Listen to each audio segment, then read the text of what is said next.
because you see other nations wait பண்றாங்க put pressure. அதுல ஏறி போயிரு நாங்க வந்து எடுத்துக்கிறோம்.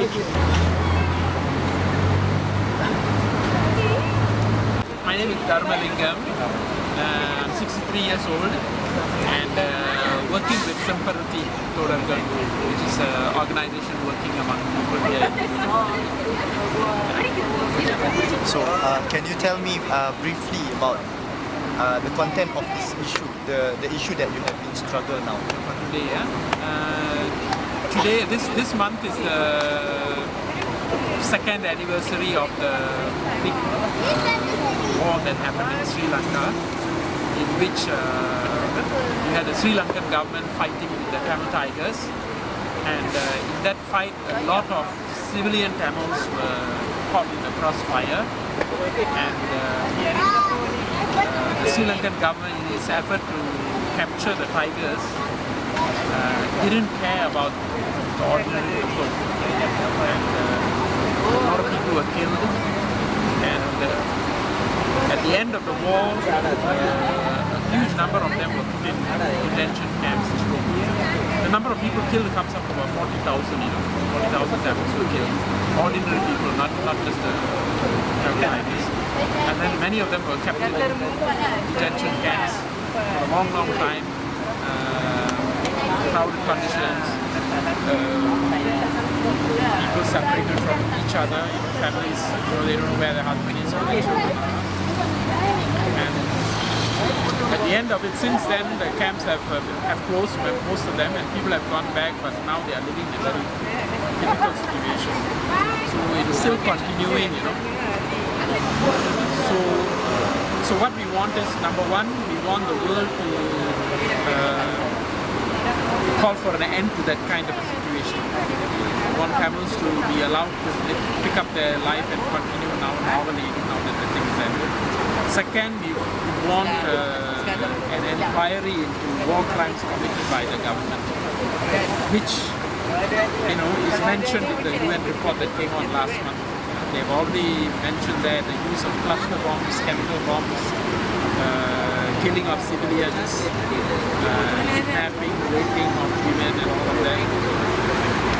There is even photographic evidence also.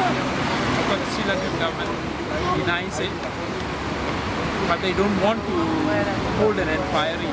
And the only way an inquiry now can be held is if other nations call for it. Because of course the UN by itself doesn't have any strength. Only if the major nations call for it, something can happen.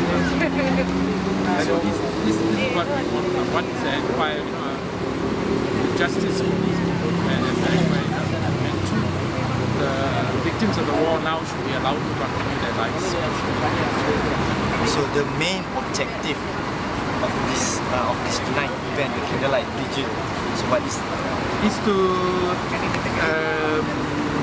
highlight what is happening now in Sri Lanka among the Tamils.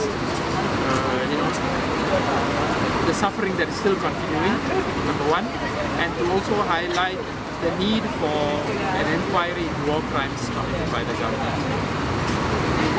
So we want to keep this. Only if there's publicity put on this, there's some way something might happen, And then, what happened along the event?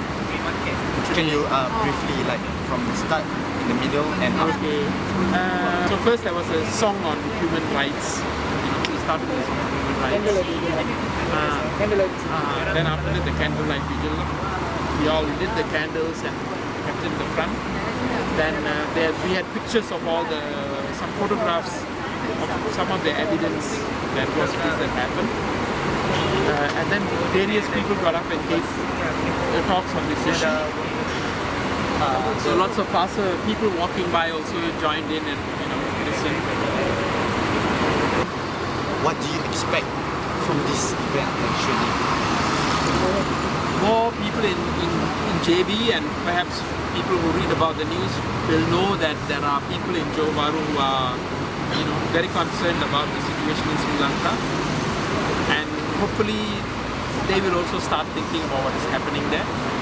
And of course, this is not the only place it's happening. Also in KL, there are other groups who will be holding similar things. Struggling. Because this is the second year of the event, The anniversary of the event. Yeah. Because in May 2009 was when the war finished. Last year. So any last word from you? Well, we are living in quite a nice situation. All the races are quite happy, everything. But if ordinary people don't, what should I say, are not alert and make sure the government plays by the rules, things can go wrong. So we have to make sure that something as terrible as Sri Lanka doesn't happen in other places. So it's a lesson to us also.